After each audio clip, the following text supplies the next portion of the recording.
Disclaimer: this content is intended for mature audiences only. Viewer discretion is advised.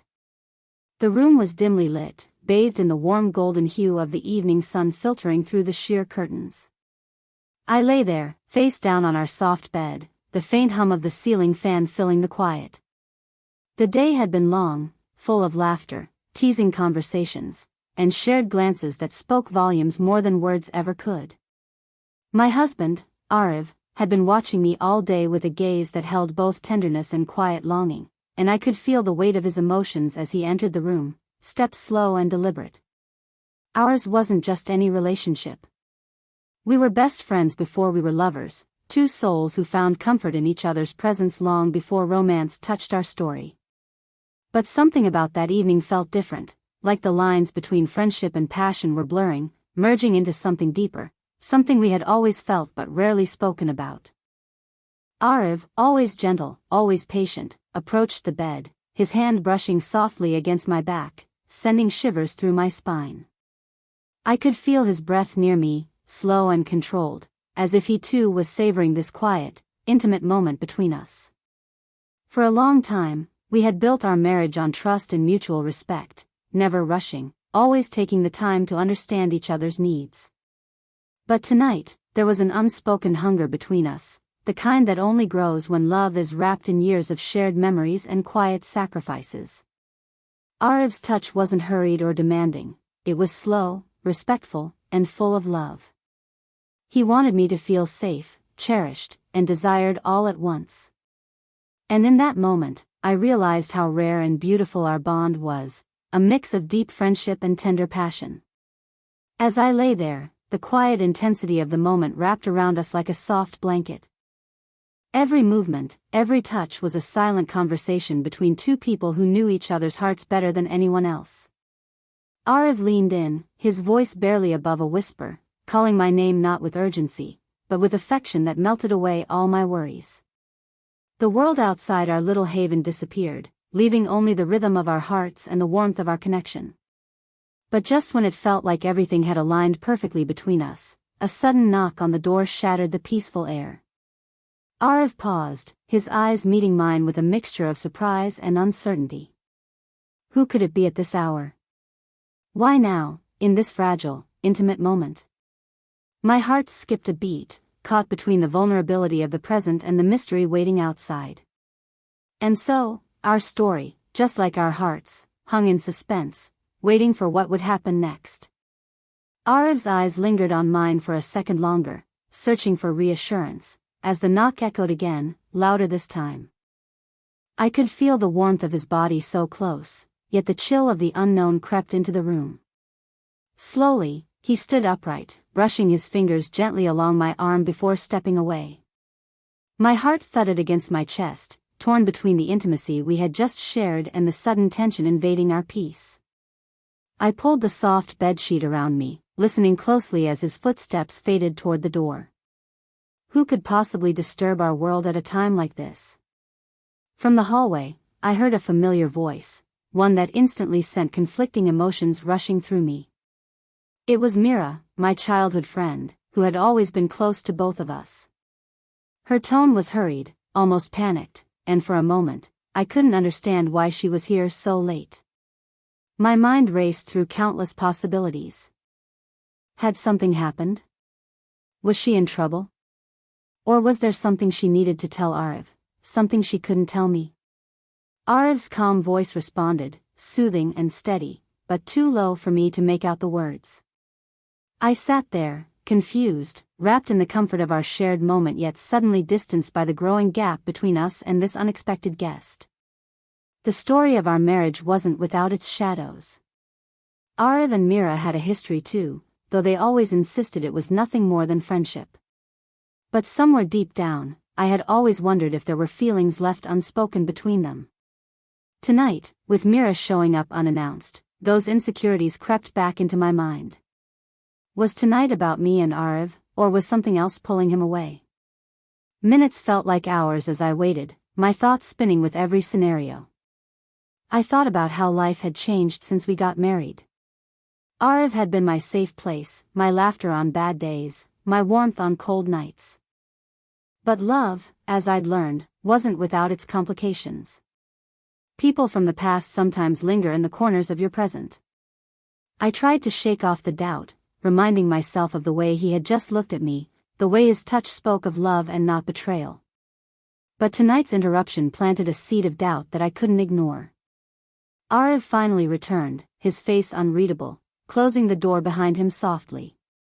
He sat down beside me, the bed dipping under his weight, his hand reaching for mine.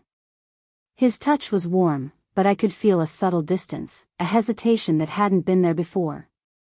I looked into his eyes, silently asking him what Mira wanted. But before he could answer, his phone buzzed again, and this time, the screen lit up with her name. The room filled with a tense silence. The air felt heavier, like a storm was gathering just outside our walls. My heart was caught between trusting the man I loved and fearing the secrets he might be keeping from me. And so we sat there, side by side yet miles apart, waiting for words we weren't ready to speak. Would love be enough to hold us together, or was this the beginning of something neither of us could stop? The silence between us grew heavier with each passing second. Arav's phone vibrated again on the nightstand, its screen flashing Mira's name like a silent warning. I could feel his hesitation, torn between answering it and staying in this fragile moment with me. My mind was racing, my heart caught between trusting him and fearing what I might hear if he picked up. I wanted to ask him directly, what was she doing here, what was so urgent, but the words stuck in my throat, trapped by the fear of what his answer might be. Arav finally spoke, his voice calm but distant, saying, "I need to take this call. I'll be back in a minute." He stood up slowly, his eyes lingering on me as if he wanted to say something more but couldn't. Watching him walk away felt like watching our connection slip through my fingers. I sat there, wrapped in the bedsheet, my mind clouded by thoughts I couldn't escape. This was supposed to be our night, our private moment of love and comfort. But now, there was a distance I couldn't cross, filled with unanswered questions and silent doubts. From the hallway, I heard his voice again, softer now, as if he didn't want me to hear. I couldn't help but strain my ears, catching only fragments of their conversation. Words like, urgent, can't wait, and, please understand, floated to me like broken pieces of a puzzle. My stomach twisted. What could be so important that it couldn't wait till morning? And why was Mira the one calling him, not anyone else? I walked quietly toward the door, my bare feet barely making a sound against the floor. Peeking through the small gap, I saw Arav standing by the window, phone pressed to his ear, his brows furrowed in concern. He wasn't the calm, playful man I knew just hours ago. He looked troubled, burdened by something he couldn't share with me yet. A sudden gust of wind blew through the open window, rustling the curtains and breaking the stillness of the night. It felt like the world was holding its breath, waiting for what would happen next. My heart pounded, not knowing whether I should confront him or wait for him to come back to me with the truth. And just as I turned away, ready to retreat into the room, I heard him say the words that froze me in place, "Don't tell her." Not yet. The words hung in the air, sharp and heavy, "Don't tell her." Not yet. My heart dropped. I stepped back from the door before Arav could notice me, my mind spinning faster than I could control. What was he hiding from me? And why would Mira be part of it? I sat back on the bed, my body tense, hugging my knees to my chest as questions piled up. The room, once filled with warmth and closeness, now felt distant and cold. Every memory of Arav's soft touches and tender glances suddenly felt uncertain, shadowed by this unknown secret. Minutes later, Arav returned, his expression carefully controlled, as if he'd prepared himself to face me. He smiled, but it didn't reach his eyes. Sitting beside me again, he placed his hand on mine, as if trying to pull me back into the comfort of our earlier intimacy. "It was nothing serious, just something work-related," he said softly. But his words felt rehearsed, like a line spoken too perfectly. And that's when I knew, he was protecting me from something bigger than work stress. I wanted to believe him. I wanted to fall back into his arms and trust him like I always had. But the doubt inside me wouldn't stay quiet.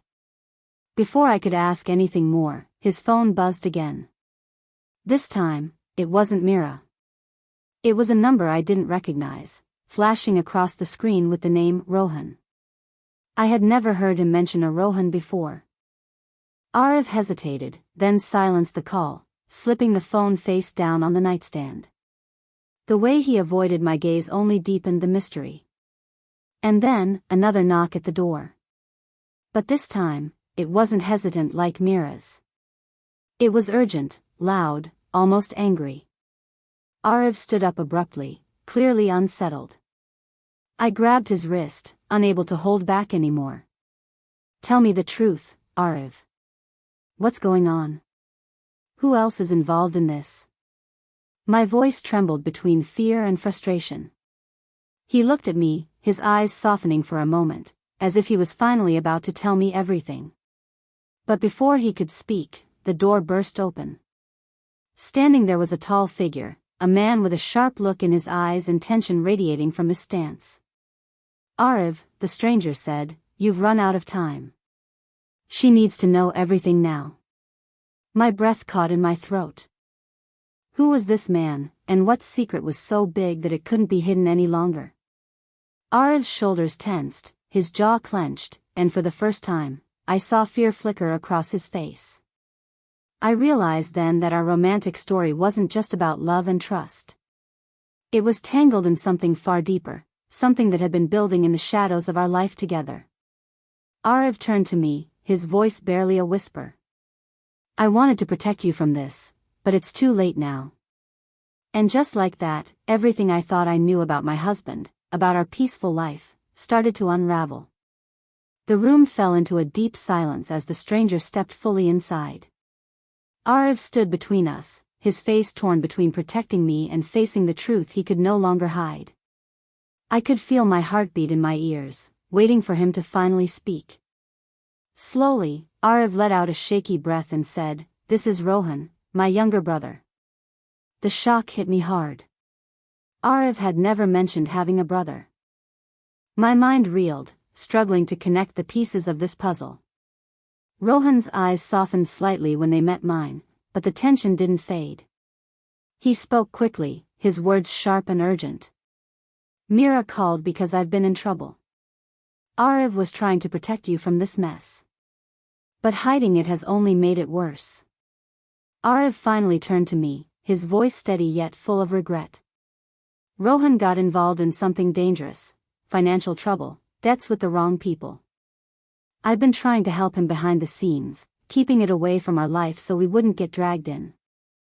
I felt a strange mixture of relief and heartbreak. So it wasn't an affair. But it was still a secret that tore at the foundation of our trust. Why didn't you tell me, Arav? We promised no secrets, I whispered, my voice breaking. He took my hands in his, looking at me with an honesty that finally felt real. I was scared. I thought if you knew, you'd feel unsafe, like our peaceful world wasn't ours anymore. But I was wrong. You deserved the truth. Just as I began to feel the weight lift from my chest, Rohan's phone buzzed. His face went pale. They found out about you, Bia. They're coming here. Now. The air snapped with tension. Our home, our safe place, was no longer safe. Arav quickly turned to me, his voice urgent. Pack a bag. We're leaving tonight. Together. I nodded, my fear giving way to trust in the man I loved, despite everything. But as we hurried to leave, a voice from the shadows stopped us cold. From the corner of the room, Mira stepped out. Her expression calm but cold. You're not going anywhere without me. In that moment, I realized Mira wasn't just helping, she was part of the danger. And so, just when I thought the storm had passed, we found ourselves facing a new betrayal, wrapped in the face of someone we once called a friend. Arav's grip tightened on my hand as Mira's voice cut through the room. For a moment, none of us moved, caught between disbelief and fear. Mira stepped closer, her expression unreadable. I didn't want to do this, she said quietly, but you left me no choice." Her words carried the weight of betrayal. All those years of friendship, of laughter and shared secrets, felt like a lie. Arav stepped forward, shielding me from her. "Mira, this ends tonight. You can't scare us anymore." Rohan looked between them, regret flickering in his eyes. "I never thought it would go this far." He pulled out his phone and, for the first time, I saw him take control of the chaos. "I'm calling the police. I should have done this a long time ago." Mira froze, realizing her grip on the situation was slipping away. Her confidence cracked, revealing the fear beneath. She took a step back, her voice trembling slightly. "I only did what I had to survive. I never wanted to hurt anyone. But the damage was done." Moments later, the police arrived.